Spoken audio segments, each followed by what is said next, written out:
आज दिनांक 10 मे रोज शुक्रवार, अर्थात आज अक्षय तृतीया शुभ दिवस। या अक्षय तृतीयाच्या शुभ दिनाच्या निमित्ताने आपल्याला एक दोन शब्दाचा सुविचार आपल्या समोर मांडण्याचा प्रयत्न करतो। मी राम महाराज बनसोडे।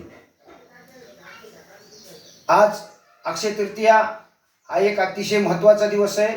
3.5 मुहूर्तापैकी अक्षय तृतीया एक मुहूर्त आहे। त्यापैकी दसरा, दिवाळी, गुढीपाडवा आणि अक्षय तृतीया असे एकूण आपल्या भविष्यामध्ये किंवा आपल्या देशामध्ये 3.5 मुहूर्त मानले जातात। त्यापैकी अक्षय तृतीया नावाचं एक मुहूर्त आहे। या मुहूर्ताचं महत्त्व असं आहे, आजच्या या अक्षय तृतीया मुहूर्ताच्या दिवशी महालक्ष्मीची पूजा करणे किंवा महालक्ष्मीचा वास या दिवशी असतो, म्हणून या पद्धतीने या ठिकाणी महालक्ष्मीचा मंत्राचा उच्चार करणे। श्री या ठिकाणी लक्ष्मी माताय नमः, लक्ष्मी माताय नमः, लक्ष्मी माताय नमः 4-5 वेळेस शब्दाचा या उच्चार करून मग लक्ष्मीच्या मंत्राचा जप करावा। दुसरी गोष्ट, आपल्या जीवनामध्ये 3 काल असतात, बाल, तारुण्य आणि वृद्धावस्था।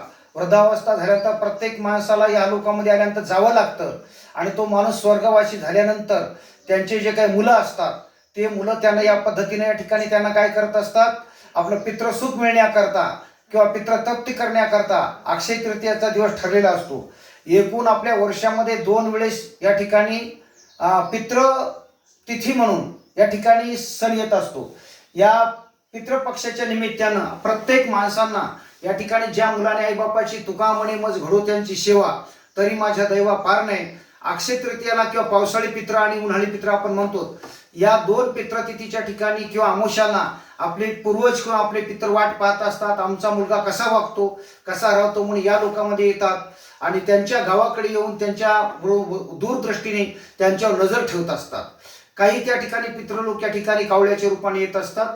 म्हणून अक्षय तृतीयाच्या निमित्तानं प्रत्येकानं आपापले पितर जीव घालून जे काय पुरणपोळीचा गोड स्वयंपाक असेल किंवा या चांगल्या पद्धतीचा फळांचा जे काही स्वयंपाक असेल ते चांगल्या पद्धतीचा स्वयंपाक तयार करून या पितृदोषांना या ठिकाणी आपल्या एका पाहुण्याला बोलून किंवा त्या एका सुवासिनीला बोलून त्यांची पूजा करून त्यांना त्यांची अन्नदान देऊन त्याची तृप्ती करणे आणि आपल्या पित्राकरता एक घास काढून आपल्या पत्रावर म्हणा, श्लापावर म्हणा, झोपड्यावर म्हणा जे असेल टाकून या ठिकाणी पित्र तृप्ती करणे।